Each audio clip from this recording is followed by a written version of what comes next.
In the coming years, violence became commonplace. The LAPD's intelligence division now targeted the anti-war movement. Well, in 1968, I was, in addition to being a police officer, I went to school full-time. And although I've always been proud of the fact that I was a police officer, I didn't wear it on my sleeve. And I was a student at the California State College at Los Angeles. And what a great school, great kids. But I saw some things that struck me as kind of odd. Noted socialist speaker to be in lecture hall 102 at a particular time, and meetings on protests and meetings on demonstrations. So I went to a couple of those meetings just as a fly on the wall, and I saw there were some things taking place that struck me as being of some police interest. Fearing that the student radicals were dangerous, Bushy sent reports about their activities to the intelligence division. And one day I got a call, and they said that the information that I was providing on a part-time basis was of higher quality than they were getting from the people that regularly assigned there, and I was given the opportunity, asked if I would consider going undercover and investigate criminal activities within the anti-war movement. And I said sure, and I had infiltrated different anti-war and different organizations that were considered subversive organizations at the time. They still would be.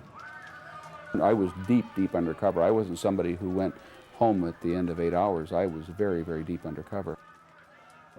I lived in crash pads, and you know, there's no way that you can just pop up for 8 hours. I mean, you have to be the first to arrive and run that mimeograph machine all night long.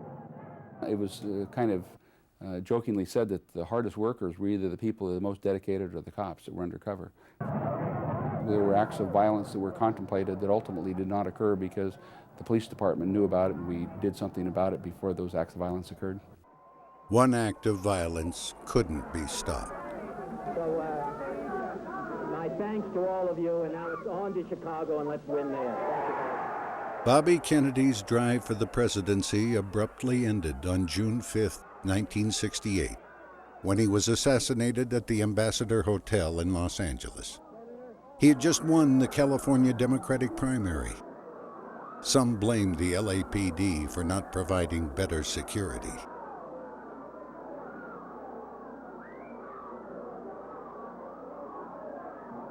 That remains a cloudy episode in the history of the Los Angeles Police Department.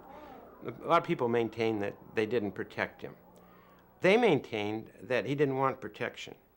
I covered that campaign, and I tend to agree with the LAPD at that time. We would go into rallies and shopping malls, you know, absolutely packed, and he would wade into the middle of these crowds, and he seemed to have absolutely no regard for his life.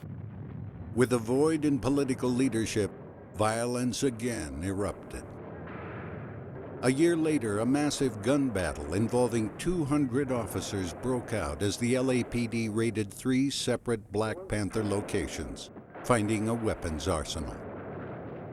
The intelligence division had learned about the weapons cache from undercover sources. Black Panthers were going around saying they were going to kill police officers. Back then, they were carrying guns and they were carrying automatic weapons, and they were going to kill us. The firefight lasted more than 5.5 hours before the Panthers surrendered. The LAPD's new SWAT team made its first appearance. SWAT was the invention of Daryl when he had the rank of commander. Developed as a special unit to put down riots and hostage situations, its origins went back to the police failure to control the Watts riots. Police were simply not capable of responding to that. So that's slowly how we put SWAT together. And it took us some time to do that. It was not welcomed within the Los Angeles Police Department at all. We relied on the military, we relied on the Marine Corps in particular, Camp Pendleton, to help us. Some of their things that they had learned in Vietnam. Then we had to come up with some kind of acronym, and I came up with SWAT.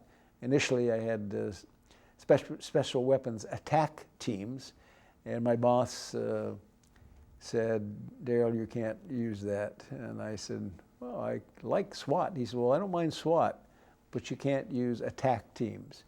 And so I went back to the drawing board and came up with special weapons and tactics. And he said, "That's okay." While critics charged that the LAPD's SWAT team was too militaristic, it was eventually copied by every major police force in the United States. It was used again when a fringe group calling itself the Symbionese Liberation Army kidnapped newspaper heiress Patty Hearst in February of 1974. Months later, she showed up when the SLA was filmed by a surveillance camera during a bank robbery.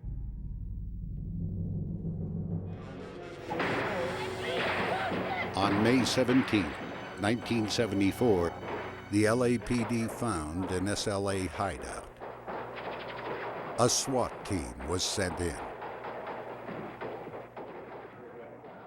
And I'll never forget the SLA firing out of the little house with a huge gun that I found out later was a BAR, was a World War II weapon, a huge weapon.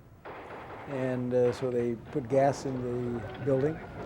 The house caught on fire, and the house burned down, and they all burned down with it. Some were killed by SWAT gunfire.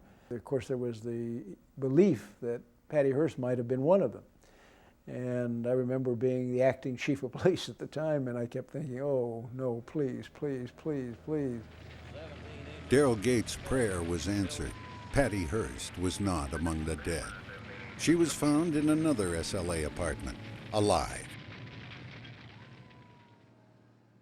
A day later, in retaliation for the shootout, some members of the SLA planted bombs under the cars of officers. The bombs were detected before they could explode. The LAPD proved it had a long memory. 24 years later, Sarah Jane Olson, aka Kathleen Celaya, was pried from her middle-class life in Minnesota and convicted of attempted murder for placing the bomb. This is a case where law enforcement never forgot and kept pursuing the case, and through incredibly diligent police work,